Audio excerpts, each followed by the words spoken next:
মা, আপনার সকালের আদা আর এলাচ দেওয়া চা হয়ে গেছে, খেয়ে দেখুন, গলাটা একদম জুড়িয়ে যাবে। চা তো বানিয়েছো, কিন্তু বলি, কলের ওই নোনা জল দিয়ে আর কতদিন চা বানাবে? আমাদের তো কপালটাই খারাপ, বর্ষাকাল হলেও বরানগর পৌরসভার জল তো সেই ঘোলা আর আয়রন ভর্তি। আমার আবার এই জলে স্নান করলে গায়ে অ্যালার্জি হয়, এই জল দিয়ে বানানো চা খেলে অম্বল হয়। এই বয়সে একটু পরিষ্কার মিষ্টি জল কি আর আমার কপালে জুটবে না? মা জানো, আমাদের পাশের বাড়ির বিশ্বাস কাকু না কালকে ছাদে 2000 লিটারের বিশাল অ্যাকোয়া ফিল্টার ওয়াটার ট্যাঙ্ক বসিয়েছে। ওদের ট্যাঙ্ক থেকে নাকি ঝর্ণার মতো মিনারেল ওয়াটার পড়ছে।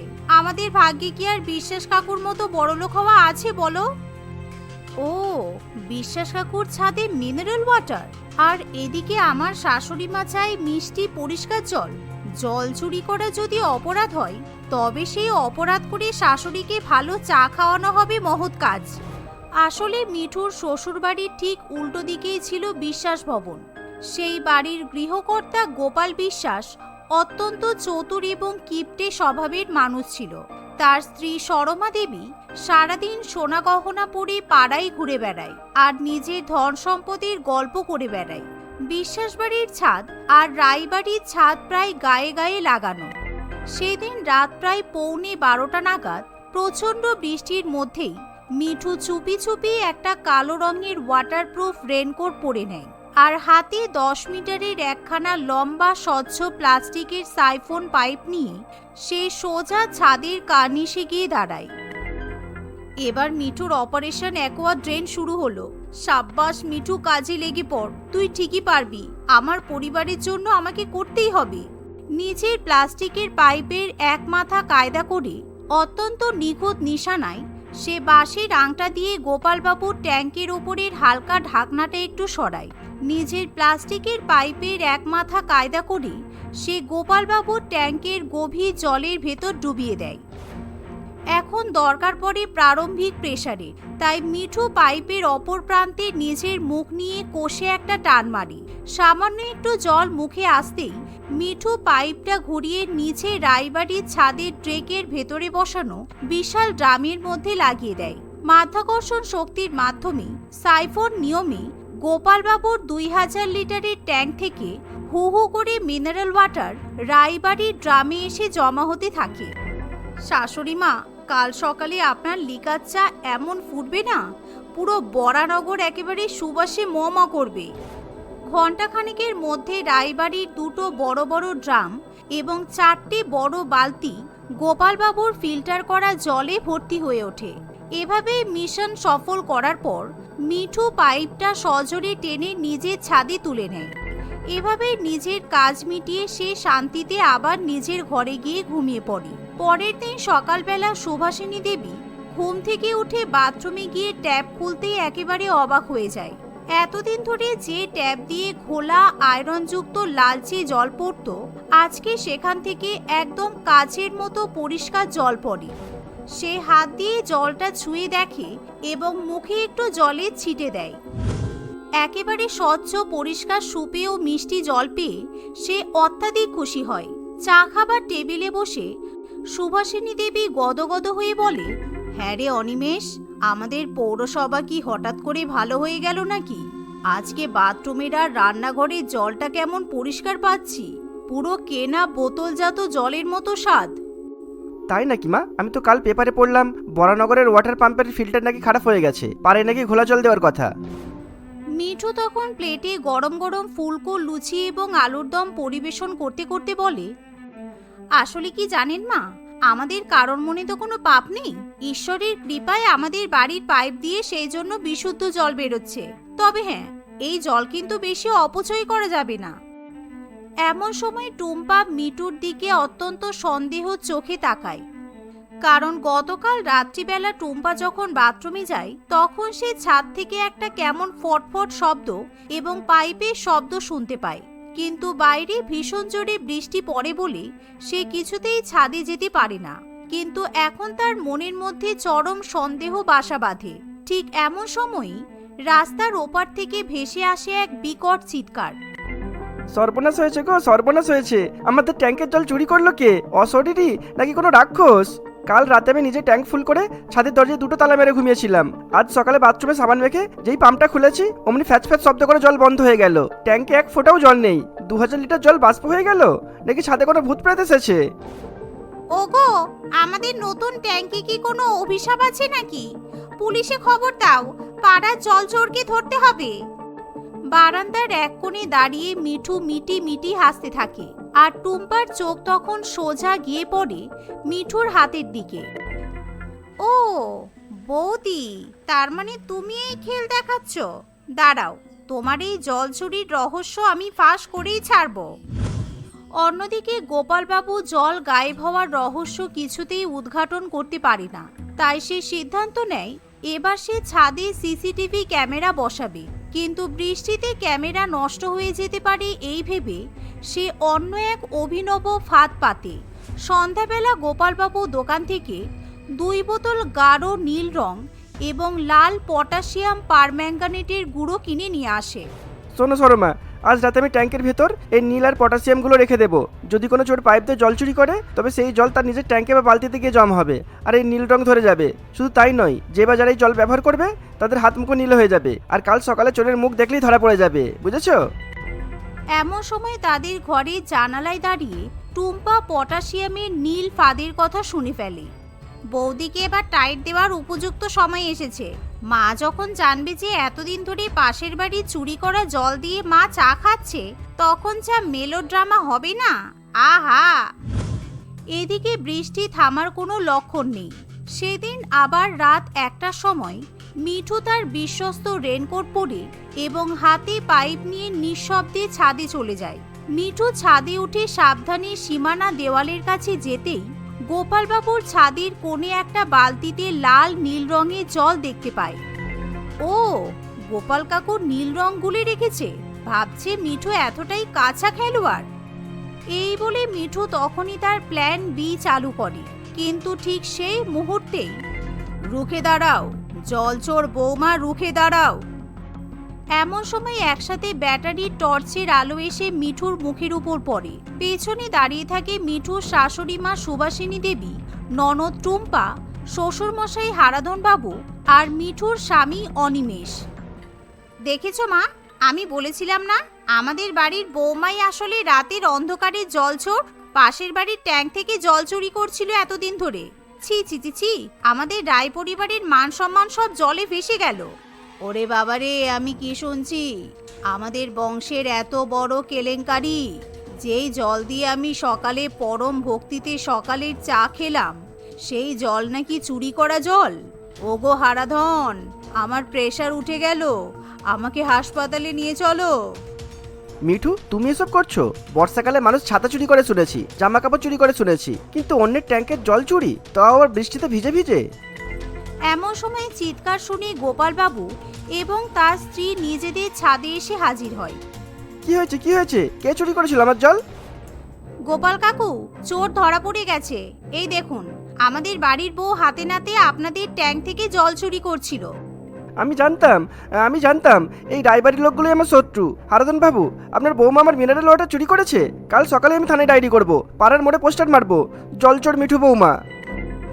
আহারে, দেখতে তো বড় ভালো ঘরের মেয়ে বলে মনে হয়, কিন্তু স্বভাব নাকি চোরের মতো। ওই জন্যই বলি ওদের বাড়ি থেকে রান্নার এত সুবাস আসে কেন।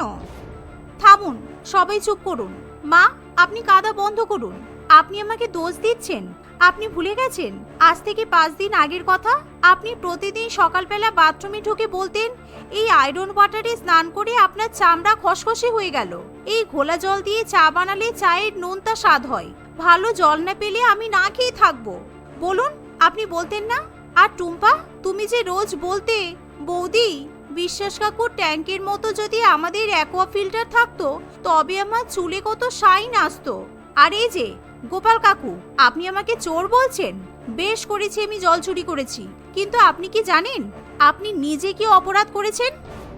এমন কথা শুনে গোপালবাবু থতমত খেয়ে বলে, আমি আবার কি অপরাধ করলাম? আমার টাকাই কেনা ট্যাঙ্ক, আমার টাকাই কেনা ফিল্টার।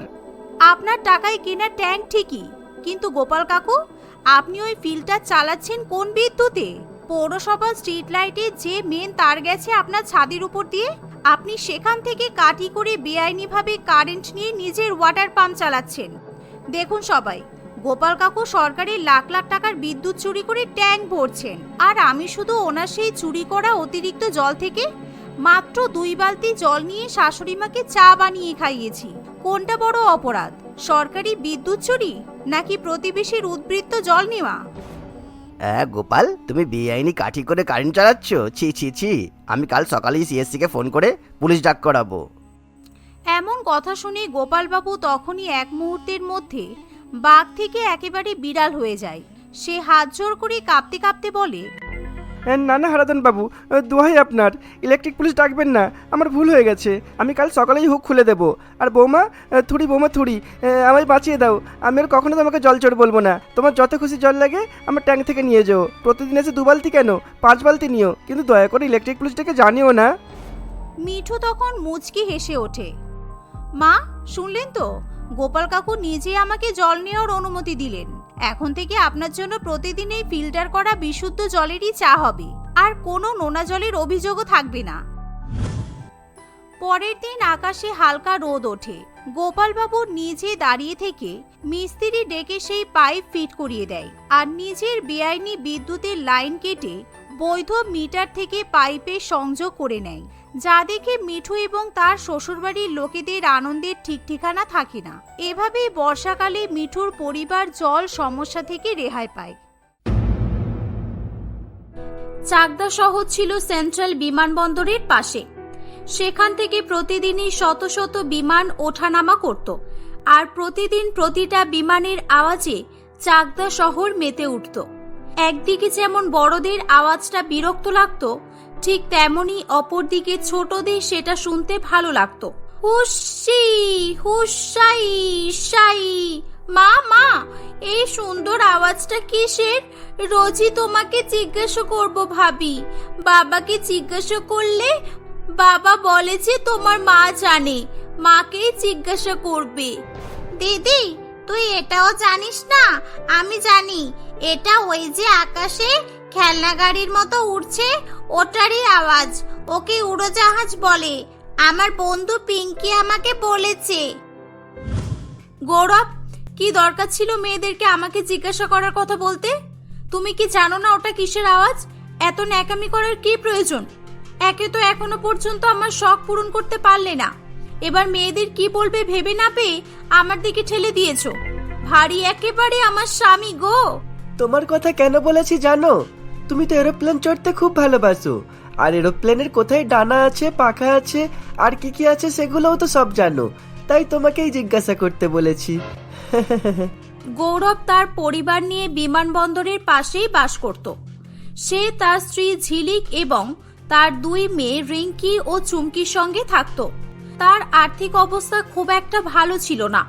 সে ওখানেই দিনমজুরের কাজ করে সংসার চালাতো। চড়তে ভালোবাসি এমন ভাবে বলছো যেন আমি 1000বার প্লেনে চড়েছি। কোনোদিন শখ করে কি তুমি আমাকে এরোপ্লেনে চড়িয়েছো? আমি জানি এই জন্মে আমার এরোপ্লেন চড়াই হবে না। আমি মরে গেলে আমার শখ অসম্পূর্ণই থেকে যাবে। আরে আরে, তুমি আবার বাচ্চাদের মতো জেদ করো না। এরোপ্লেন চড়া এত সহজ নয়, বুঝলে? ওর জন্য অনেক টাকার দরকার। আমি দেখছি, টাকা জমাচ্ছি। তোমার শখ আছে তো, একদিন না একদিন পূরণ করবই। গৌরব ঝিলিককে এরোপ্লেন চড়ানোর কথা যখন বলছিল, তখন তার 2টি মেয়ে সেখানেই ছিল। তাই তারাও বলে ওঠে, বাবা বাবা, আমরাও এরোপ্লেনে চড়বো, আমাদেরও নিয়ে যাবে তো বাবা? বলো না বাবা। এই চুমকি, তুইও বাবাকে বল না। তার 2 মেয়ে একসঙ্গে এরোপ্লেনে চড়ার জন্য জেদ করতে থাকে, কিন্তু গৌরবের কাছে অত টাকা ছিল না যে সে সকলকে এরোপ্লেন চড়াবে, আর এটা হবে সে আগে থেকেই জানতো। তাই সে তার মেয়েদেরকে এরোপ্লেন সম্বন্ধে কিছুই বলতে চাইতো না। বেশ কয়েকদিন কেটে যায়। সেদিনের পর থেকে গৌরবের জীবনটা যেন অতিষ্ঠ হয়ে পড়েছিল। উঠতে বসতে, হাঁটতে চলতে, খেতে খেতে যখনই মেয়েদের সামনে সে আসতো, তখনই মেয়েরা তাকে এরোপ্লেন চড়ানোর কথাই বলতো। হ্যাঁ, ঠিক হয়েছে, ঠিক। আমি এতবার বলেছি, আমার কথা মোটেও শোনেনি। এত বছর কাটিয়ে দিল, এবারে মেয়েদের কতদিন এড়িয়ে যায় আমিও দেখব। মেয়েরা যেভাবে মাথা খাচ্ছে, এবার মনে হয় আমার এরোপ্লেন চড়ার স্বপ্নটা পূরণ হবেই হবে। ঝিলিকের চিন্তা ভাবনা যেন সত্যি হয়ে উঠেছিল। এতদিন সে বলে বলে যেটা পারছিল না, তার মেয়েরা কিছুদিনের মধ্যেই সেটা করে দেখিয়েছিল। গৌরব তার মেয়েদের অনুরোধে এবং তার বউয়ের স্বপ্ন পূরণ করার উদ্দেশ্যে সেদিন চাকদা সেন্ট্রাল এয়ারপোর্টে যায়। সে সকলের মতোই এয়ারপোর্টের গেটে ঢুকতে যাচ্ছিল, তখনই সেখানে একটি সিকিউরিটি গার্ড এসে বলে, এই এই এই দাঁড়াও দাঁড়াও, তোমরা কোথায় ঢুকে পড়ছো? জানো না এখানে কি আছে? হ্যাঁ জানি বই কি, এখানে আমার স্বাদের এরোপ্লেন আছে, যেটা চড়ার জন্য আমি এতদিন অপেক্ষা করেছি, আর আজ আমার স্বপ্ন পূরণ করার দিন। এই চুপ করো, তোমার কি মাথার সমস্যা আছে নাকি? এটা এয়ারপোর্ট, আর এখানে অনেক রুলস রেগুলেশন আছে। এরোপ্লেন যেন চিড়ে মুরগি যে কিনলাম আর খেলাম। পোশাক দেখে তো মনে হচ্ছে কোনো ভিখারি বস্তির বাসিন্দা। যাও এখান থেকে। না আমি যাব না, আমি আজ এরোপ্লেন চড়েই ছাড়বো, আমাকে কেউ আটকাতে পারবে না, আমাদের কাছে টিকিট আছে তো। আর যদি না উঠতে দাও তাহলে কিন্তু আমি তোমাদের ঢিল ছুড়বো। এই দেখো, আমি সাথে করে অনেকগুলো পাথরও নিয়ে এসেছি। ঝিলিকের এরকম কথা শুনে সিকিউরিটি গার্ডটি ভয় পেয়ে যায় এবং সে তার সিনিয়র অফিসারকে ডাকে। সিনিয়র অফিসার সেখানে আসলে, দেখুন স্যার, আমি টিকিট কেটেছি আর আমার কাছে সমস্ত সার্টিফিকেটও আছে। আমরা খুবই গরিব আর আমার মেয়েদের এরোপ্লেনে চড়ার খুবই ইচ্ছা। দয়া করে আমাদের উঠতে দিন প্লিজ। এই ঝিলিক, তুমি এখানে এদিকে এসো। দেখুন স্যার, সাথে করে ইট পাথর নিয়ে এসেছে, এদেরকে দেখে তো আতঙ্কবাদী মনে হচ্ছে। আপনি একটা কিছু করুন। এই গেট আউট ফ্রম হিয়ার। তোমরা যাই আনো না কেন, তোমাদের এরোপ্লেনে কোনো মতেই উঠতে দেওয়া যাবে না। এবার তোমরা নিজে থেকেই যাবে নাকি টেররিস্ট বলে থানায় পাঠিয়ে দেবো? পুলিশ অফিসারের এরকম কথা শুনে গৌরব খুবই ভয় পেয়ে যায় এবং সে ভয়ে ভয়ে বলে, না না স্যার, এরকম করবেন না, আমরা চলে যাচ্ছি। আপনি আমাদের থানায় দেবেন না প্লিজ, আমরা খুবই গরিব মানুষ। এই ঝিলিক, চলো এখান থেকে, নয়তো জেলের ঘানি পিষতে হবে। চলো চলো। এভাবেই গৌরব সেদিন পুলিশের হাত থেকে বেঁচেই বাড়ি ফিরেছিল। সে বাড়ি এসে হাঁপ ছাড়ে, কিন্তু ঝিলিকের মন খুব খারাপ ছিল এবং তার এরোপ্লেন চড়া না হওয়ায় সে পুলিশ অফিসারের প্রতি খুবই রেগেছিল। তাই সেদিন রাতে বাড়ির ছাদে উঠে আকাশের দিকে তাকিয়েছিল সে। তখন গৌরব সেখানে আসে। কি গো, তুমি এখনো ঘুমাওনি? বলি, বাচ্চা মেয়েরাও বুঝে গেল যে আমাদের মতো গরিবদের জন্য এরোপ্লেনে চড়া নয়, আর তুমিই বুঝছো না। বুঝতেই তো চাইছি, কিন্তু এরোপ্লেনের আওয়াজ কানে এলেই পুলিশগুলোর উপর খুব রাগ হচ্ছে, যেন মনে হচ্ছে গিয়ে সবকটা এরোপ্লেন চুরি করে নিয়ে আসি, আর যেগুলো এখান থেকে উড়ে যাচ্ছে ওগুলোকেও দড়ি দিয়ে টেনে নামিয়ে নিই। তুমি সত্যিই আমাকে হাসালে। অন্য কিছু হলে মানা যেত, কিন্তু এরোপ্লেন চুরির কথা মাথায় কিভাবে আসে? আচ্ছা মানছি, তুমি চুরি করেও ফেললে, কিন্তু এত বড় জিনিস তুমি লুকিয়ে রাখবে কোথায়, সেটা তো আগে ভাবো। তুমিও না আমাকে নিয়ে মজা করছো, তাই না? আমার যে রাগ ধরছে না সেটা আমিই জানি। একে তো এরোপ্লেনে চড়া হলো না, তার উপরে বলে কি আমরা আতঙ্কবাদী। এভাবেই ঝিলিক তার রাগ দুঃখ জানাতে থাকে। শেষে গৌরবের অনুরোধে ছাদ থেকে নেমে সে ঘরে গিয়ে ঘুমিয়ে পড়ে। তখনই হঠাৎ, মা তুই ঘুমাচ্ছিস? ঘুমালে কোনোদিনই তোর স্বপ্ন পূরণ হবে না। এবার ওঠ, আর উঠে দেখ, তোর সামনে তোর ভাগ্যের চাবি নিয়ে এসেছি, যেটা ঘোরালেই তোর ভাগ্যের তালা খুলে যাবে। সন্ন্যাসী বাবার আওয়াজ পেয়ে ঝিলিকের ঘুম ভাঙে এবং সে উঠে বসে। সে কিছু বলতে যাবে কি, তার আগে সন্ন্যাসী বাবা তাকে বলে, তোকে কিছুই বলতে হবে না মা, আমি তোর মনের সব খবরই জানি। তুই এরোপ্লেনে চড়তে চাস, তাই তো? ঠিক আছে, আমি ব্যবস্থা করে দিচ্ছি, তুই কাল সকালেই এরোপ্লেনে চড়তে পারবি। না সন্ন্যাসী বাবা, শুধু চললেই আমার ইচ্ছে পূরণ হবে না। আমাকে এমন কিছু দিন যাতে করে আমি ওই বাজে পুলিশদের থেকে আমার অপমানের বদলা নিতে পারি। ওরা আমাদেরকে আতঙ্কবাদী বলেছে তো, আতঙ্কবাদী। ডাকাতরা যেমন চুরি করে, আমিও যেন প্লেন চুরি করে নিতে পারি। ও আচ্ছা আচ্ছা, তাই হবে, তুই যেটা চাইবি সেটাই হবে। তবে এই নে, এই জাদুই ছড়ি, তোর সামনে দিয়ে যখনই প্লেন যাবে তুই এটা বের করবি, আর আকাশের দিকে দেখালেই এরোপ্লেন ছোট হয়ে তোর হাতের মধ্যে চলে আসবে। এভাবেই তুই সব এরোপ্লেনই চুরি করতে পারবি। কিন্তু বাবা, আমি ওই ছোট এরোপ্লেন নিয়ে কি করব? ছোট ছোট খেলনা এরোপ্লেন তো আমাদের বাড়িতেও আছে। আরে মা, ওটা জাদুই এরোপ্লেন। সুযোগ বুঝে তুই যখনই জাদুই ছড়িটা এরোপ্লেনে ঠেকাবি তখনই সেটা আবারও বড় হয়ে যাবে। সন্ন্যাসী জাদুই ছড়িটি দিয়ে ঝিলিকের ইচ্ছাটাই পূরণ করে দিয়েছিল। সে তার আনন্দের কথা গৌরবকেও জানাতে পারছিল না, কারণ সে জানতো না যে আসলেই এটা হবে কিনা। তাই সে এরোপ্লেন আসার জন্য অপেক্ষা করে। দেখতে দেখতে রাত থেকে সকাল হয়ে যায়। এমন সময় সে হঠাৎই একটি এরোপ্লেন আসার আওয়াজ পায়। এই সুযোগ, যাই দেখি, তাড়াতাড়ি যাই, ছাদের উপর থেকে এরোপ্লেনটাকে জাদুই ছড়ি দেখিয়ে চুরি করার চেষ্টা করি, আমিও দেখি সন্ন্যাসী বাবা ছড়ির কামাল। এই ভেবে হাসি মুখ নিয়েই সে বাড়ির ছাদে পৌঁছে যায় এবং এরোপ্লেনকে উদ্দেশ্য করে জাদুই ছড়ি দেখাতেই সন্ন্যাসী বাবার কথা অনুযায়ী সেটি ছোট হয়ে তার হাতের মধ্যে চলে আসে। এভাবেই সে সারাদিন ধরেই একের পর এক বিমান, এয়ারজেট, এমনকি হেলিকপ্টারও চুরি করে নেয়। একের পর এক আকাশে ওরা এরোপ্লেন নিখোঁজ হয়ে যাওয়ায় পুরো দেশবাসী চিন্তিত হয়ে উঠেছিল। সারাদিন টিভিতে সব চ্যানেলেই এরোপ্লেন চুরির ব্রেকিং নিউজ দেখাচ্ছিল। আপনারা দেখছেন ঘন্টাখানেক সঙ্গে সুমন, আর এখানে আমরা যে খবর দেখাতে চলেছি তার ভিত খুঁজতেই সারা জীবন লেগে যাবে। তাই ঘন্টাখানেক সঙ্গে সুমন মোটেও ভাববেন না আমরা সারাদিনই আছি। কিভাবেই বা বলি একটা আস্ত উড়ন্ত এরোপ্লেনকে চুরি করা সম্ভব, আর এখন এটাই বাস্তবে হচ্ছে। এরকম এক প্লেন সকলের চোখের সামনে থেকেই গায়েব হয়ে যাচ্ছে। টিভির নিউজ ঝিলিক দেখছিল। সে সবকিছু শুনে এবং পুলিশের খোঁজাখুঁজি দেখে খুবই খুশি হয়। বোঝ বোঝ, এবার বোঝ, এবার দেখ কেমন লাগে। আমাকে এরোপ্লেন চড়তে দিবি না, তাই তো? আতঙ্কবাদী বলবি? ঝিলিক এভাবেই ঘুমের মধ্যে জোরে জোরে হাসছিল। তখনই গৌরব তাকে ডাকতে শুরু করে। এই ঝিলিক, এই কি হলো? তুমি কি ভুলভাল বকছো? আর এত হাসছো কেন? কি হয়েছে তোমার? তুমি কি চুরির কথা বলছো? গৌরবের গলার আওয়াজে ঝিলিকের ঘুম ভেঙে যায় এবং সে উঠে দেখে আসলে সে এতক্ষণ ধরে স্বপ্ন দেখছিল।